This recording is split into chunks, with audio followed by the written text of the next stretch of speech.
Yo.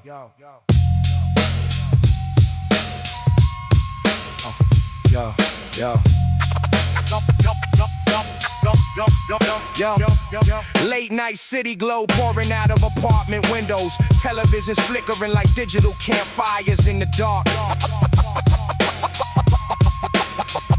The streets quiet down, but the signals never sleep. Satellites whispering through the sky while millions of minds drift inside the same current of images. Stories moving faster than thought, scripts written somewhere far away from the people repeating them. A kid grows up watching heroes framed the same way every decade. The rebel always dressed right, the victory always shaped the same. The product on the table shining under perfect light. No one tells him to want it, the want grows naturally, like it was planted before language even learned how to speak.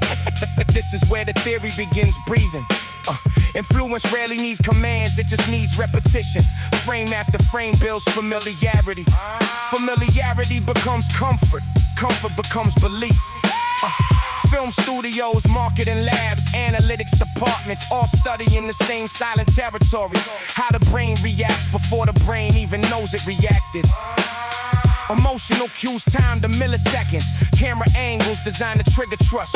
Background music shifting the chemistry of the body without permission. The audience believes they're watching the story. The system is watching the audience. Data loops measuring every pause, every replay, every second attention holds its breath. Characters become behavioral experiments projected on a planetary screen. If the crowd leans forward, the formula survives. If the crowd looks away, the formula mutates. Advertising learned long ago that logic walks slowly while emotion runs. That's why the message rarely arrives as argument. It arrives as atmosphere. A perfume commercial that never mentions scent, only desire drifting through moonlight. A car ad that never talks engines, only freedom cutting through an empty desert road. A drink poured in slow motion while laughter fills the frame like sunlight. Meaning travels through association. The mind stitches the connection quietly. Object equals feeling.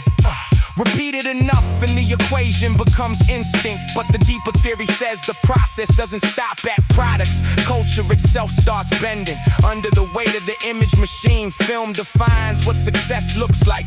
Advertising defines what happiness resembles. Media defines what danger feels like. Over time the boundary between fiction and expectation dissolves.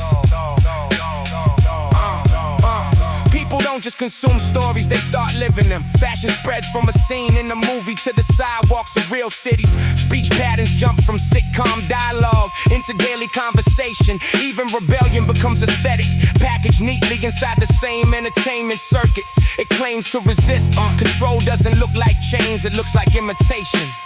The news layer adds another dimension to the current. Panic travels faster than calm, so panic dominates the cycle. The brain evolved to notice threats first, which means every broadcast has a built-in advantage. If it amplifies fear, crime maps glowing red. Economic warnings crawling across the bottom of the screen. Endless commentary feeding the same emotional loop. Fear sharpens attention. Attention drives engagement. Engagement feeds the machine. Meanwhile, algorithm adjusts the angle quietly behind the curtain. What people see first, what disappears from the timeline, what repeats again tomorrow morning. The system studies the pulse of the crowd and learns how to guide it with smaller and smaller nudges. Not hypnosis, calibration, a civilization synchronized by suggestion. The conspiracy theory claims that decades of media evolution slowly constructed a psychological operating system. One where beliefs circulate through entertainment long before they appear in policy or ideology. One where culture becomes programmable because the audience rarely questions the source code of the story. Think about how many expectations arrive through screens before experience confirms them. How romance should unfold, how wealth should look, how authority should behave.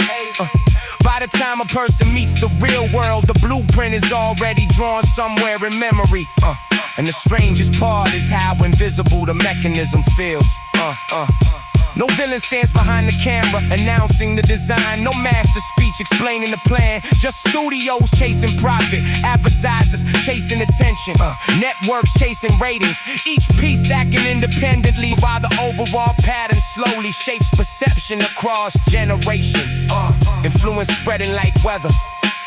Some call it marketing, some call it culture. Others whisper about psychological architecture built through light and sound. Whatever the name, the signal keeps moving through the static of the modern world. Millions of screens glowing in quiet rooms, stories repeating until imagination and instruction blur together. And somewhere between the frames of those moving pictures is the most powerful form of control.